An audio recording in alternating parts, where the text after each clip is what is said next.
The objective of this video is to enable you to understand the concept of synthetic division. Students, as you know, in our previous video we have been discussed about the steps for solving question using synthetic divisions.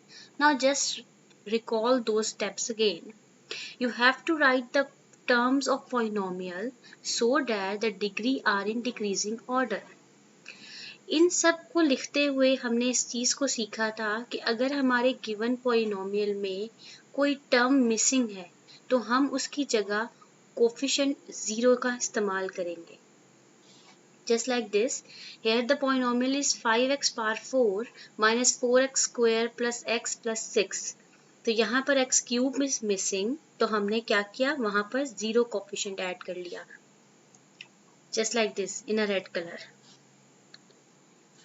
Now step number 2 is write the constant a of a divisor x minus a to the left and write down the coefficients. जो आपके साथ divisor दिया होगा x minus 3 जिसकी पहचान ये है कि वो लीनियर फैक्टर होगा, उसको आपने x minus 3 is equals to 0, यानी इस केस में x minus 3 is equal to 0 करके वहां से हम x की वैल्यू निकाल लेंगे 3 और उसको हम लेफ्ट पे रखेंगे और बाकी जो हमारा पॉलिनोमियल होगा उसके वेरिएबल्स को छोड़कर सिर्फ उसके कांस्टेंट को हम लिख देंगे अलग अलग करके राइट साइड पर. फिर step number 3 is the bring down the first coefficient that is 5. यहाँ 5 जो है वो कोफिशिएंट था, लीडिंग कोफिशिएंट था और हम लीडिंग कोफिशिएंट को हमेशा ड्रॉप कर देते हैं लाइन के नीचे. Now next step is multiplying the first coefficient by a, r, आपके कोई भी नाम दे सकते हैं, वो नंबर जो कि हमने लेफ्ट पे लिखा था.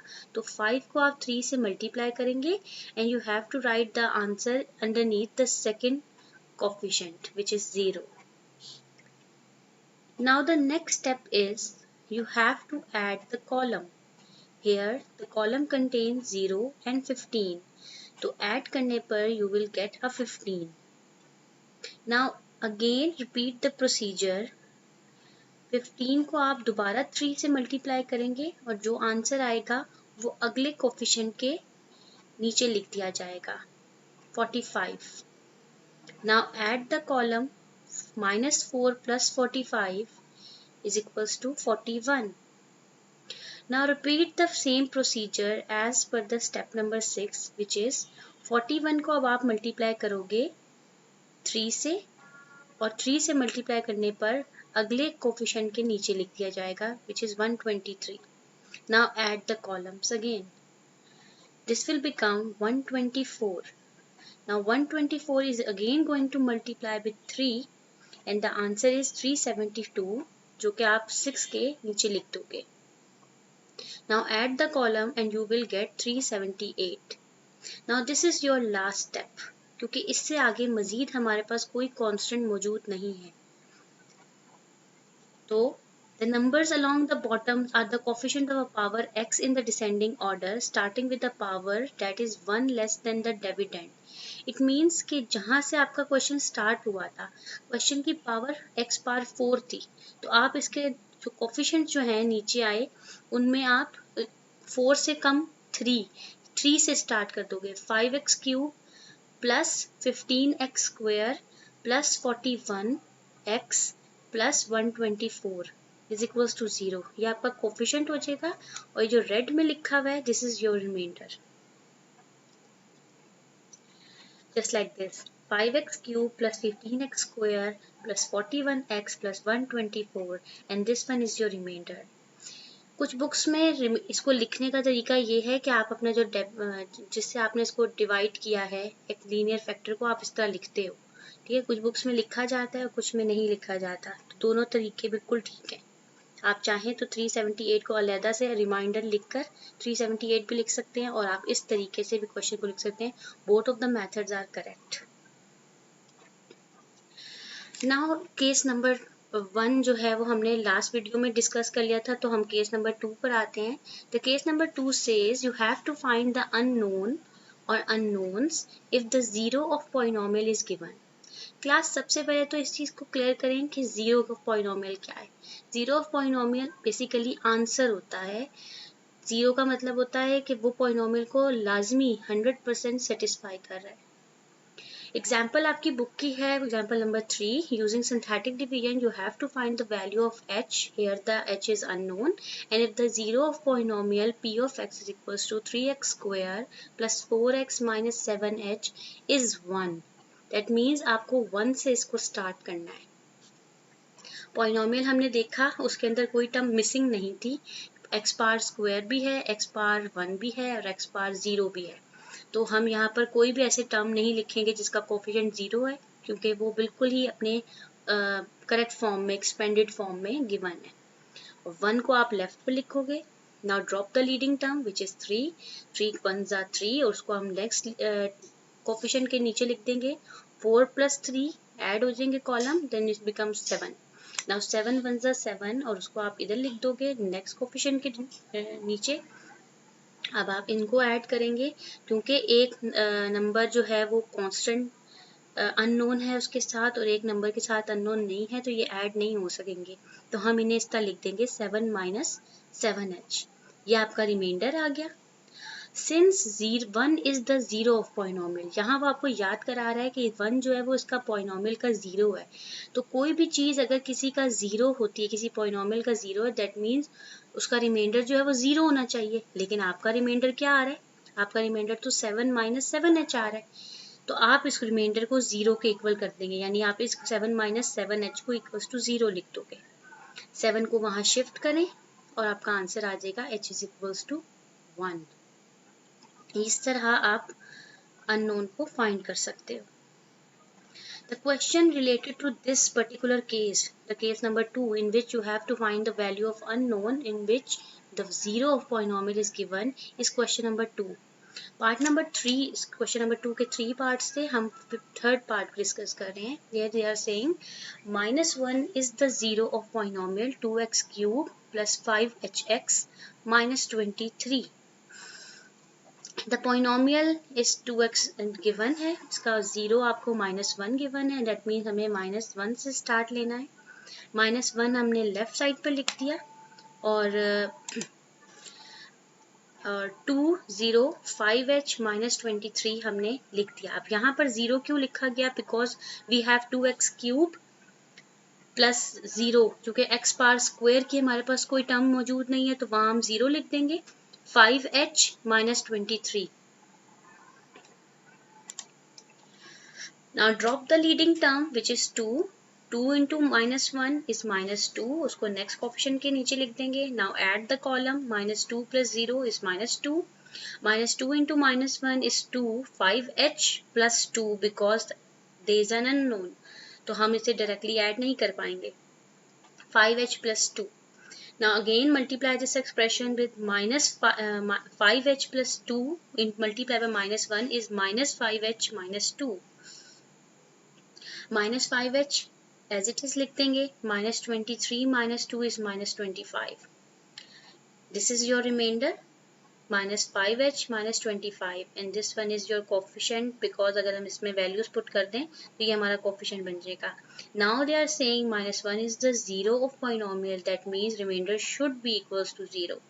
So -5h minus 25 is equals to 0 कर लेंगे और -5h is equals to 25 and h is equals to -5. Okay, the next question is, the next case is, case number 3 says, you have to find the value of unknowns given that the factors of polynomials. आपके पास अब एक factor नहीं है, यानी कि एक root नहीं है, एक जीरो नहीं है, बल्कि आपके पास फैक्टर्स हैं और आपको वैल्यू फाइंड आउट करनी है अननोन की। इस केस से रिलेटेड एग्जाम्पल नंबर 4 आपकी बुक की है। Using synthetic division find the value of L and M। बच्चे यहाँ फैक्टर्स इंक्लूड हो गए हैं, तो अब देखो अननोन भी बढ़ गए हैं, L और M आ गया। If x minus 1 and x plus 1 are the factors of polynomial, and this polynomial is x cube plus 3lx square plus mx minus 1.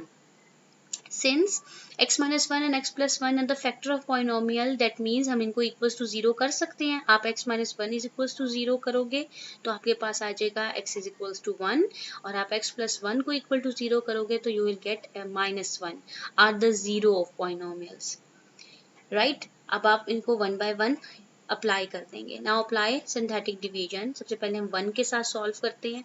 Polynomial देख लें, कोई टर्म मिसिंग तो नहीं है इसमें कोई भी टर्म मिसिंग नहीं है। 1 3l m and minus one, leading term को ड्रॉप करें, 1 से मल्टीप्लाई करें तो हमारे पास आ जाता है 1 ही। उसे आप नेक्स्ट कोफिशिएंट के नीचे लिख दोगे। 3l plus one is this, 3l plus one को आप अगेन 1 से मल्टीप्लाई करेंगे, you will gate 3l plus one underneath m.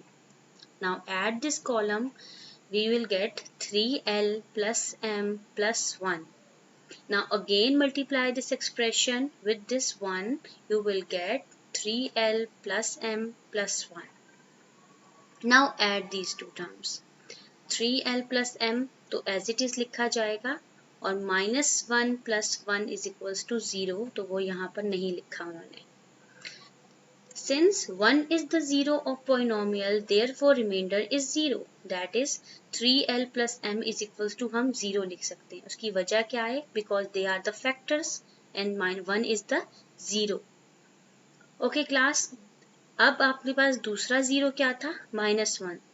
Minus one को आप लेफ्ट पे लिखोगे और साथ में जो है एक्सप्रेशन के साथ जो भी हमारे पास कांस्टेंट थे,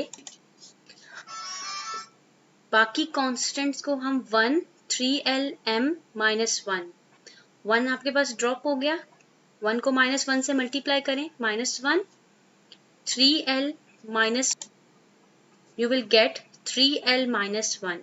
अब 3l माइनस वन को माइनस वन से मल्टीप्लाई करेंगे, you will get minus 3l plus one. Now at this column you will get minus 3l plus m plus one. Again multiply this expression with minus one, you will get 3l minus m minus 1. Now add these two columns, you will get 3l minus m minus 2.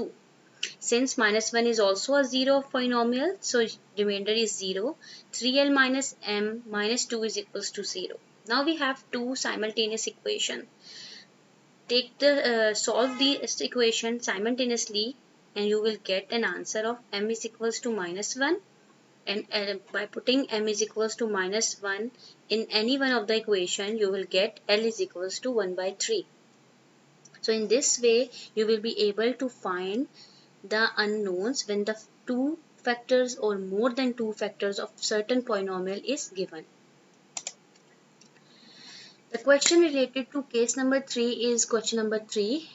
Use synthetic division to find the value of L and M.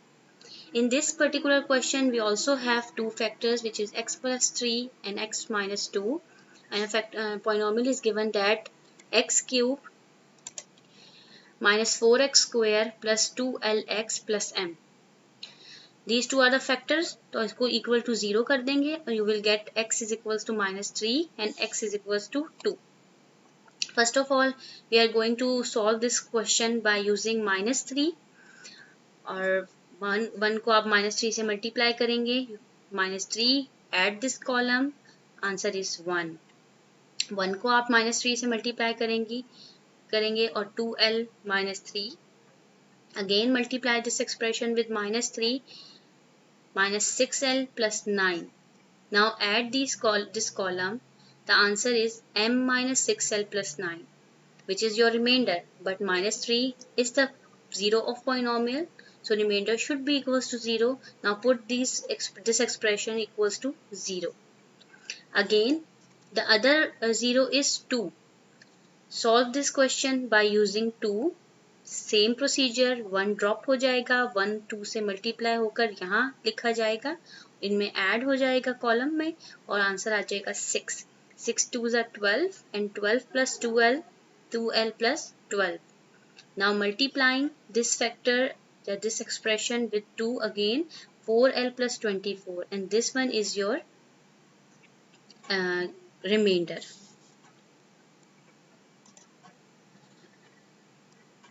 Since 2 is the zero of polynomial, the remainder is equal to 0. m plus 4l plus 24 is equals to 0। अब हमारे पास दो equations आ गई हैं जिसमें दो unknowns हैं, तो हम इसको साइमल्टेनियसली सॉल्व कर लेते हैं।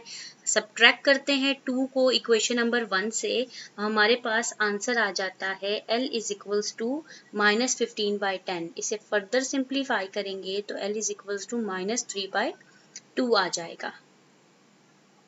Now put this L is equals to -3/2 in any equation. यहाँ equation number 1 में substitute किया है, then we will get m-6 into -3/2 plus 9 is equals to 0. तो m plus 9 is equals to 0, which is m is equals to -18. तो एक unknown जो था वो L था, -3/2 उसका आंसर आ गया और m is equals to -18. Now student, case number 4 says solve cubic equation when one root of polynomial is given. अब given equation आपके पास cubic की फॉर्म में होगी और एक कोई root of polynomial आपको given होगा। Here 3x power 5 minus 11x square plus 5x plus 3 is equals to 0. When 3 is the root of equation, since 3 root है equation का, understood है बात, that means आपको directly इसको left पे लिख देना है synthetic division के box में। कोफिशिएंट्स को चेक कर लें, कोई कोफिशिएंट मिसिंग ना हो। क्यूब है, स्क्वायर है, 1 0 सारे कोफिशिएंट आपके पास गिवन है एक्सपेंडेड फॉर्म के, तो आपको कोई भी कोफिशिएंट 0 नहीं लिखना पड़ा। 3 को ड्रॉप करके सेम प्रोसीजर फॉलो करें, यहाँ 9 आ जाएगा विच ब्रिंग्स -2। अगेन मल्टीप्लाई करके -6 आ जाएगा। Solving this column you will gate -1 और फिर -1 को भी आप दोबारा प्रोसेस करें 3 के साथ, तो हमारे पास 3 - 3 equals to 0. Here the remainder is 0. Now the equation is 3x square minus 2x minus 1 is equals to 0. Noted that this is a quadratic equation and we have 3 methods to solve quadratic equation. तो इसमें से जो सबसे आसान method है वो हमारे पास mid term break है। यहाँ पर बहुत आसानी से मिड टर्म ब्रेक हो जाएगी। 3x minus 3x plus x minus 1 is equals to 0. Factors बना लेंगे तो हमारे पास एक फैक्टर आता है x minus 1 into 3x plus 1 is equals to 0. We know that product of two polynomials is equals to 0, then either first one 0 or second one 0.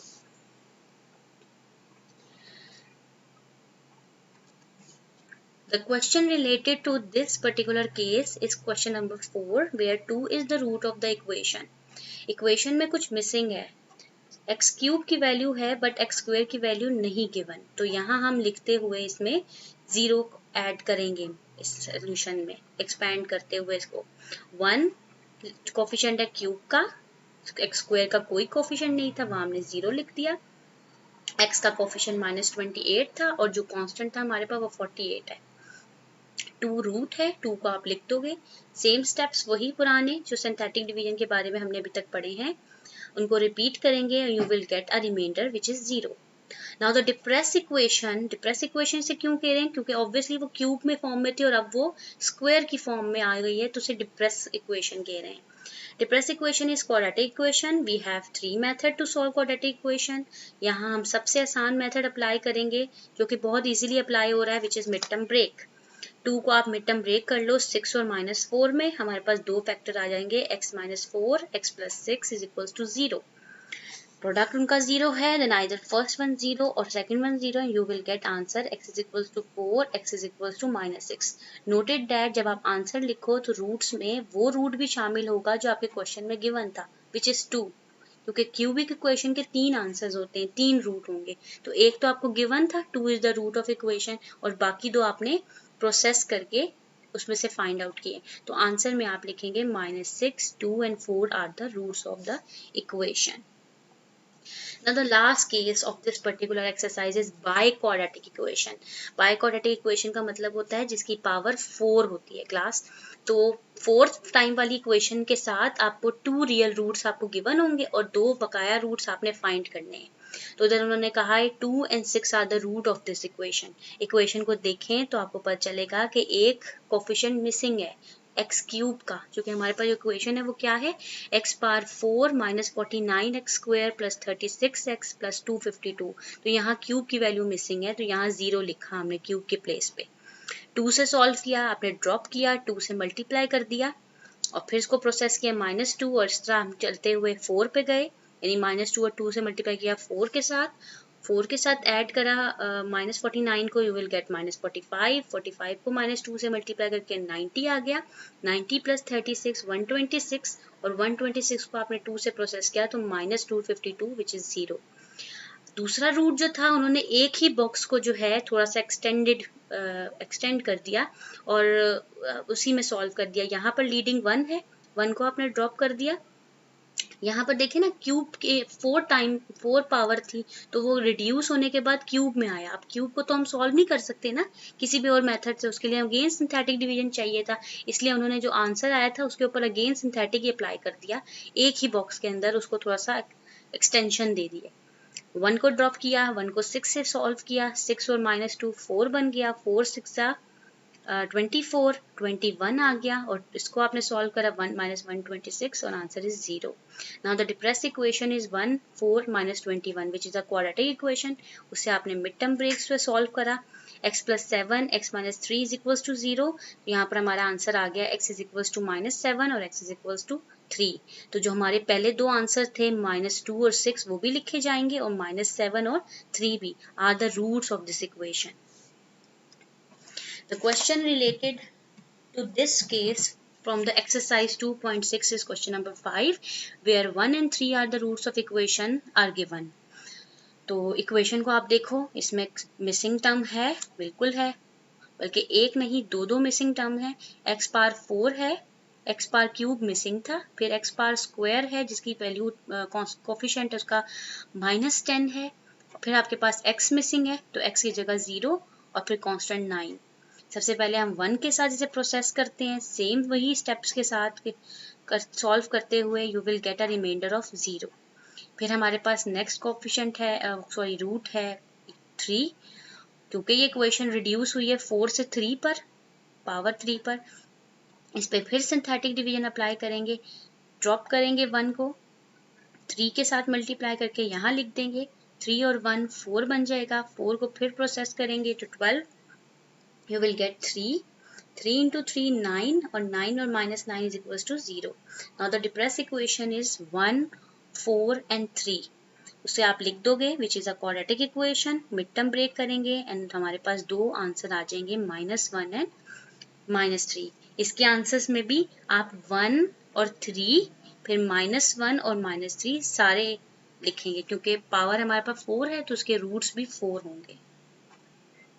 Class आपको homework दे रही हूँ, एक्सरसाइज 2.6 से जो क्वेश्चन हमने इसमें स्किप कर दिए थे, क्वेश्चन नंबर 3 का पार्ट नंबर 2 है, क्वेश्चन नंबर 4 के second and third part, and question number 5 का लास्ट पार्ट है विच इज पार्ट नंबर 2। इसे ज़रूर ट्राई कीजिएगा। Thank you for watching. अल्लाह हाफिज़।